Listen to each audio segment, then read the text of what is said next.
दोस्तों, एक बार की बात है। कश्मीर की प्रसिद्ध झेलम नाम की झील थी। वहां पर कई पशु पक्षियों के साथ ही हंसों का एक झुंड भी रहता था। उनमें से दो हंस बहुत आकर्षक थे। दोनों ही देखने में एक जैसे थे, लेकिन उनमें से एक राजा था और दूसरा सेनापति। राजा का नाम था धृतराष्ट्र और सेनापति का नाम सुमुखा।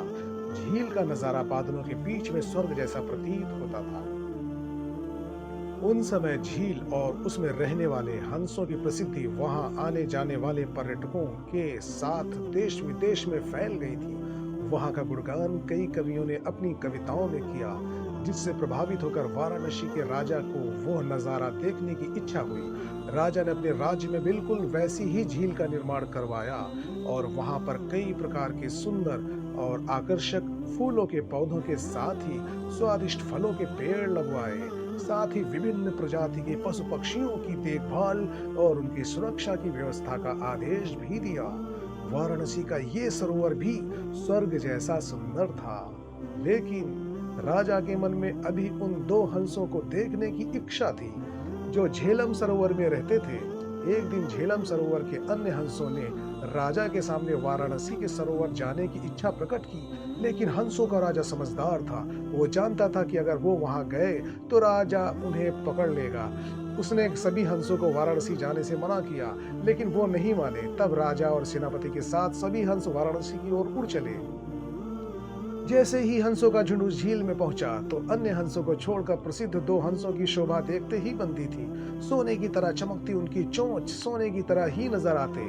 उनके पैर और बादलों से भी ज्यादा सफेद उनके पंख हर किसी को अपनी ओर आकर्षित कर रहे थे।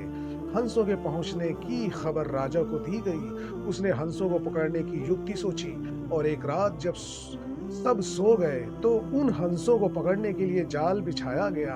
अगले दिन जब हंसों का राजा जागा और भ्रमण पर निकला, तो वो जाल में फंस गया। उसने तुरंत ही तेज आवाज में अन्य सभी हंसों को वहां से उड़ने और अपनी जान बचाने का आदेश दिया। अन्य सभी हंस उड़ गए, लेकिन उनका सेनापति सुमुखा अपने स्वामी को फंसा देखकर उसे बचाने के लिए वहीं रुक गया। इस बीच हंस को पकड़ने के लिए सैनिक वहां आ गए। उसने देखा कि हंसों का राजा जाल में फंसा हुआ है और दूसरा राजा को बचाने के लिए वहां खड़ा हुआ है। हंस की स्वामी भक्ति देखकर सैनिक बहुत प्रभावित हुआ और उसने हंसों के राजा को छोड़ दिया। हंसों का राजा समझदार होने के साथ साथ दूरदर्शी भी था।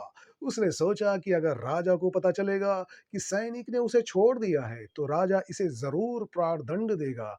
तब उसने सैनिक से कहा, आप हमें अपने राजा के पास ले चलें। यह सुनकर सैनिक उन्हें अपने साथ राज दरबार में ले गया।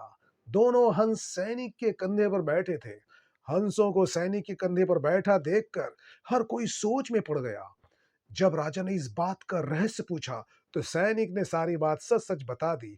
सैनिक की बात सुनकर राजा के साथ ही सारा दरबार उनके साहस और सेनापति की स्वामी भक्ति पर हैरान रह गया और सभी के मन में उनके लिए प्रेम जाग उठा। राजा ने सैनिक को माफ कर दिया और दोनों हंसों को आदर के साथ कुछ और दिन ठहरने का निवेदन किया।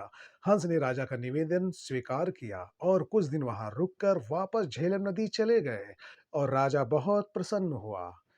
कहानी से सीख। मेरे प्यारे दोस्तों, इस कहानी से हमें सीख मिलती है कि परेशानियों में हमें कभी भी हिम्मत नहीं हारनी चाहिए और बुद्धि, साहस और सब्र के साथ फैसला लेना चाहिए और अपनों का साथ भी नहीं छोड़ना चाहिए। प्यारे दोस्तों, इस वीडियो को लाइक करें, शेयर करें। Thank you.